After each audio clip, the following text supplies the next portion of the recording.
Hello everyone, a very warm welcome on my YouTube channel. How are you all? मैं उम्मीद करती हूँ आप सभी अच्छे होंगे। और जैसा कि आप सब जानते हैं, मैं हूँ आपकी एजुकेटर प्रियंका और आज हम डिस्कस करने वाले हैं इन 4 टॉपिक्स के बारे में। जैसा कि आप स्क्रीन पे देख रहे हैं, first one immunization, second one vaccination, allergy and autoimmunity. ठीक है, और ये मैंने क्लास 12 की biology chapter human health and disease में से लिया है, जो कि एग्ज़ाम के पॉइंट ऑफ व्यू से काफ़ी ज़्यादा इंपॉर्टेंट रहने वाली है आज की वीडियो।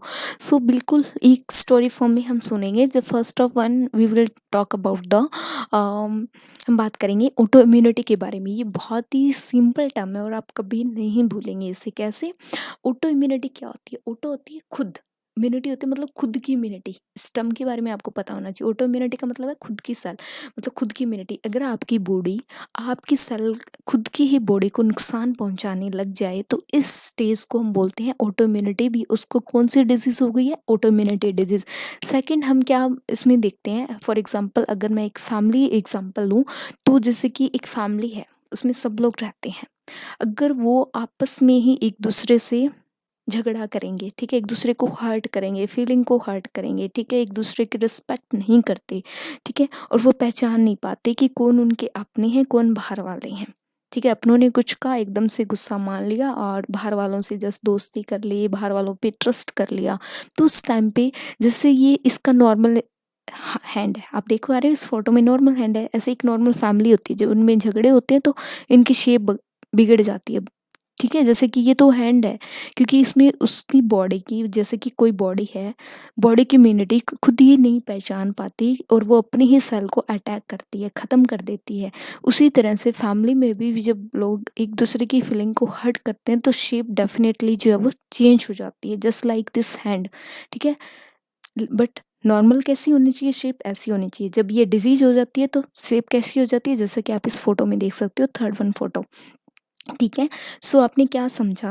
ऑटोइम्यूनिटी क्या होती है? एक ऐसी डिजीज होती है जो वो रिकॉग्नाइज नहीं कर पाते, या फैमिली मेम्बर आपस में रिकॉग्नाइज नहीं कर पाते कि ये उनके अपने हैं, उनको हर्ट नहीं करना चाहिए। और उस टाइम पे क्या होता है, जब कोई इंसान अपने ही पर्सन, अपने ही फैमिली मेम्बर को ना पहचाने और उनको हर्ट करे, तो क्या होता है, फैमिली में डिस्टरबेंस हो जाती है। तो ऑटोइम्यूनिटी भी उसी काइंड की एक डिजीज है। मतलब बॉडी, इंसान की बॉडी ही खुद ही नहीं समझ पाती कि ये उसकी खुद की सेल है, उसे ख़त्म नहीं करना चाहिए दूसरे वो, जबकि दूसरी सेल समझ के उसको ख़त्म कर देती है।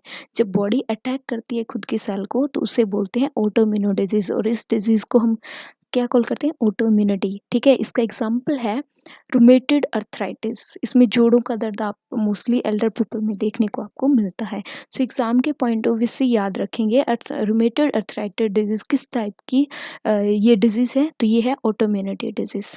ठीक है, इम्यूनो सिस्टम से होने वाली डिजीज, मतलब आपका immuno system he you know imbalance हो जाता है, पता ही नहीं लगता बॉडी को कि वो अपनी ही सेल को मार रहा है। या फैमिली मेम्बर में से जो बच्चे होते हैं उनको पता ही नहीं होता कि वो किनको हर्ट कर रहे हैं, किनको ख़त्म कर रहे हैं, जिनसे वो पैदा हुए हैं, ठीक है, जिनसे उन्होंने जन्म लिया है, वो उनको ही नहीं समझते।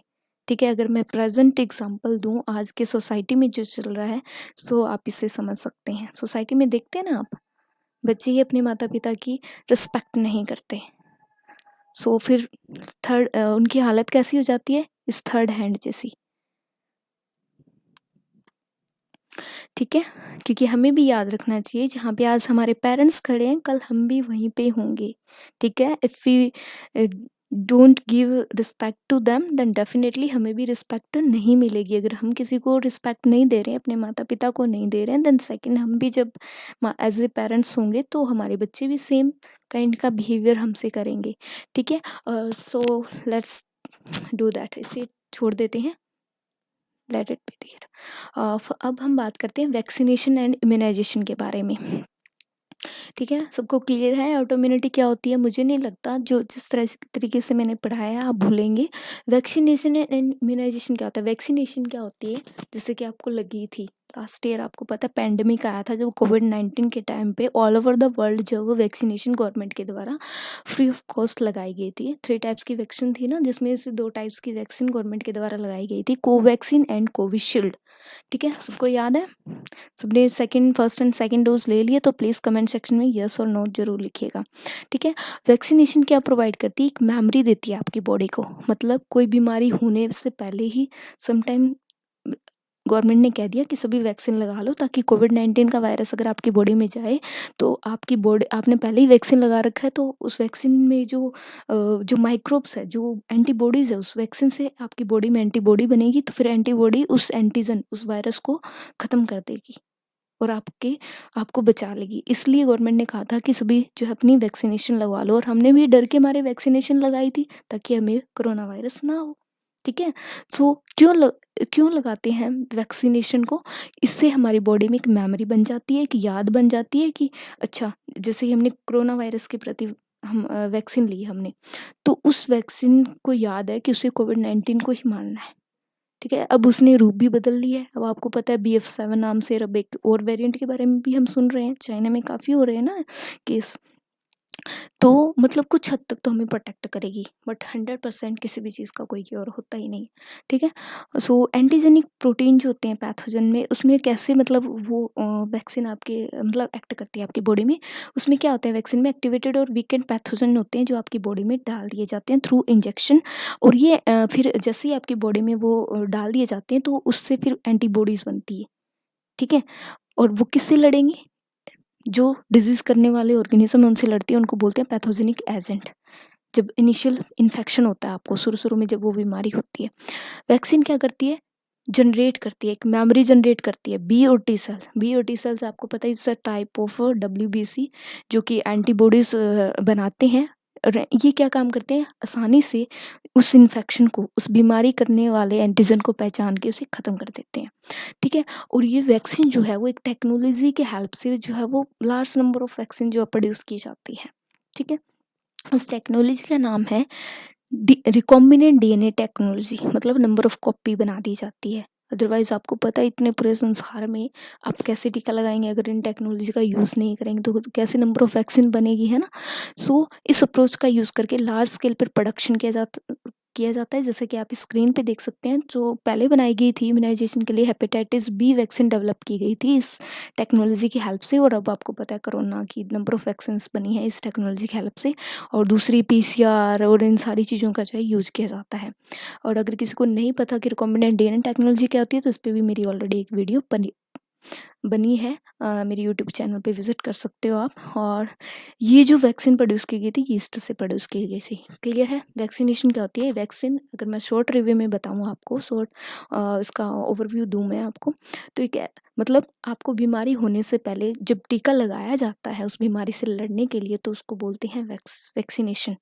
जैसे ऑल ओवर द वर्ल्ड आपको कोरोना से बचने के लिए वैक्सीनेशन गवर्नमेंट के द्वारा लगाई गई है। उसके बाद में प्रोड्यूस होती है आपकी बॉडी में इम्यूनिटी। ठीक है, इम्यूनाइजेशन के बारे में अब इस स्लाइड पे बात करते हैं। इम्यूनाइजेशन क्या होता है? एक ऐसा प्रोसेस जिसमें किसी भी पर्सन की बॉडी जो है किसी भी बीमारी के प्रति लड़ने के लिए सक्षम हो जाती है। सपोज आपको टेटनस का टीका लगता है, 20 साल तक लगता है आई थिंक ना, कभी भी लगवा सकता है इसको, ताकि टेटनस से बचा जा सके। मतलब आपने वैक्सीन ले लिया पहले ही, ताकि कभी भी आपको लोहे से, कान से चोट लगे तो आपको टेटनस डिजीज ना हो। क्योंकि आपकी बॉडी को अगर पहले से ही टेटनस का शॉट है, पहले से आपने वैक्सीन लगवा रखी है टेटनस की, तो टेटनस डिजीज नहीं होगी, क्योंकि आपकी बॉडी उससे लड़ेगी अच्छे से।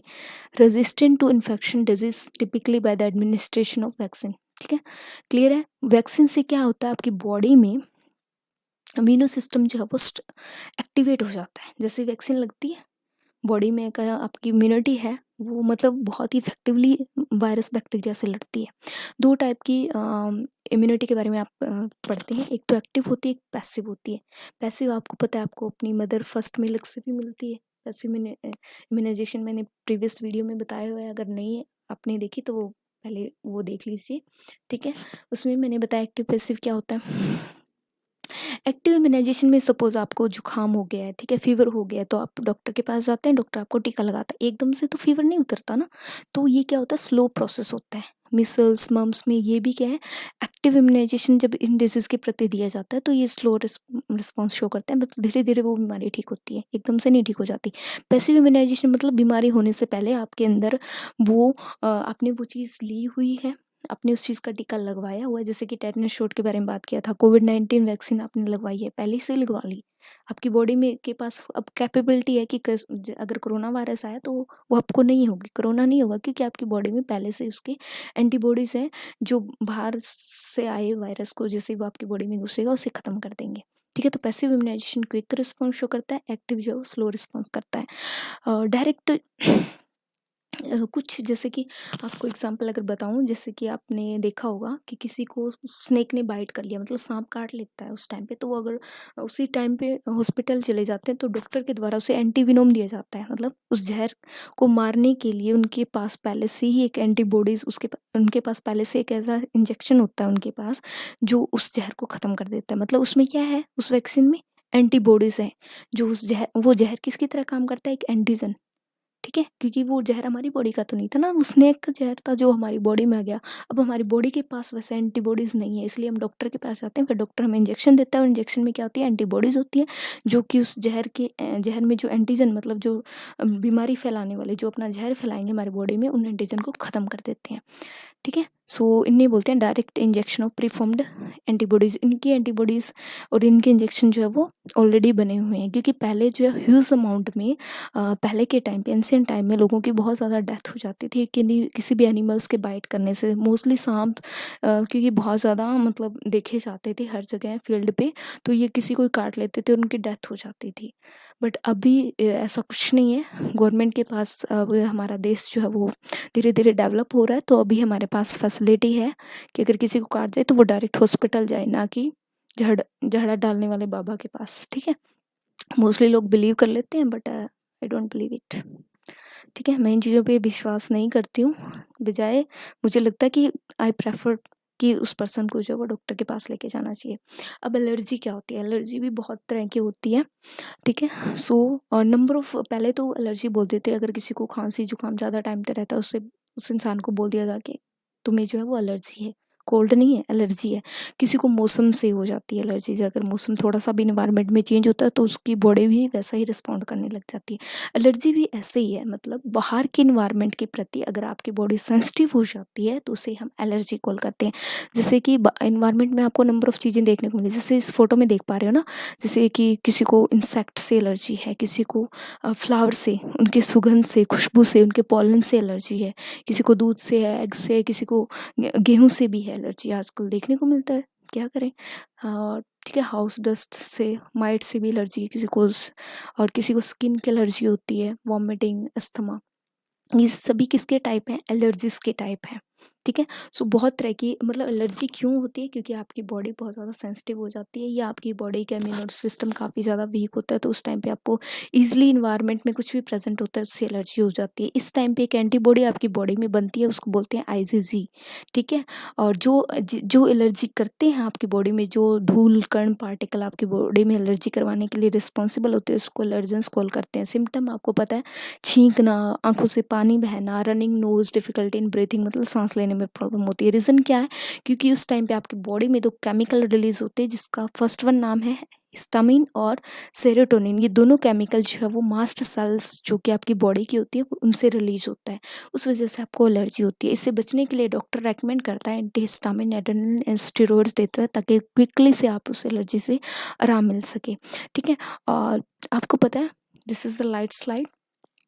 प्लीज़ अगर आपको मेरी वीडियो अच्छी लग रही है तो इसे लाइक शेयर और सब्सक्राइब करना ना भूलें।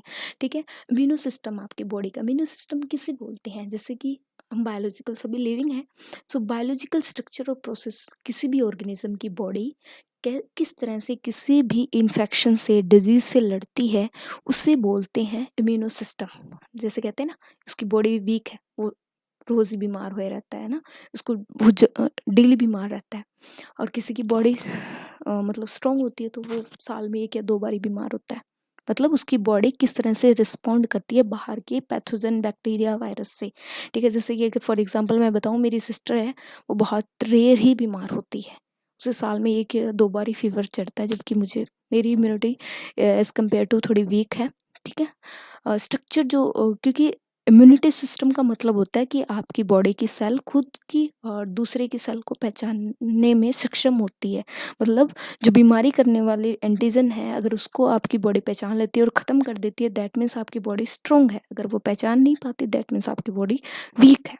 तो स्ट्रक्चर जो एसोसिएटेड होती है इम्यूनो सिस्टम के साथ, 3 स्ट्रक्चर एसोसिएटेड होती है जो इम्यूनो सिस्टम को स्ट्रॉन्ग बनाती है या वीक बनाती है। या वीक के लिए रिस्पॉन्सिबल लिम्फोइड ऑर्गन आपको पता है ना, थाइमस हो गया, बोन मैरो, ठीक है। प्राइमरी सेकेंडरी लिम्फोइड ऑर्गन होते हैं। टिश्यू सेल्स, एंटीबॉडी, ये तीनों टाइप क्या करते हैं, रिकॉग्नाइज करते हैं किसी भी फॉरेन एंटीजन को, बाहर वाले डिजीज़ फैलाने वाले वायरस बैक्टीरिया को पहचान के उनके प्रति कैसे रिस्पॉन्ड करते हैं, ठीक है। उसे बोल और वो ही डेवलप, और ये तीनों चीज़ें डेवलप करती है इम्यूनो सिस्टम। अगर वो बाहर के बैक्टीरिया वायरस को पहचान के ख़त्म करते हैं, दैट मीन्स स्ट्रॉन्ग है इम्यूनिटी, अदरवाइज वीक है। फंक्शन क्या करते हैं, वो एलर्जिक इंपॉर्टेंट रोल प्ले करते हैं एलर्जिक रिएक्शन में, ऑटोइम्यून डिजीज में, ऑर्गन ट्रांसप्लांटेशन में। सपोज किसी को ऑर्गन आपकी बॉडी में ट्रांसप्लांट कर दिया, अगर आपकी बॉडी खुद ही उसे रिजेक्ट कर दे तो प्रॉब्लम हो जाएगी ना। सो इसलिए कहते हैं ना, हर किसी को हेल्दी डाइट फूड वगैरह लेना चाहिए, प्रॉपर एक्सरसाइज करनी चाहिए, ताकि आपकी बॉडी का जो इम्यूनिटी पावर है वो स्ट्रॉन्ग बन सके। अगर आपको मेरी वीडियो अच्छी लगती है, so please don't forget to like share and subscribe. Thank you so much, keep watching my video. Thank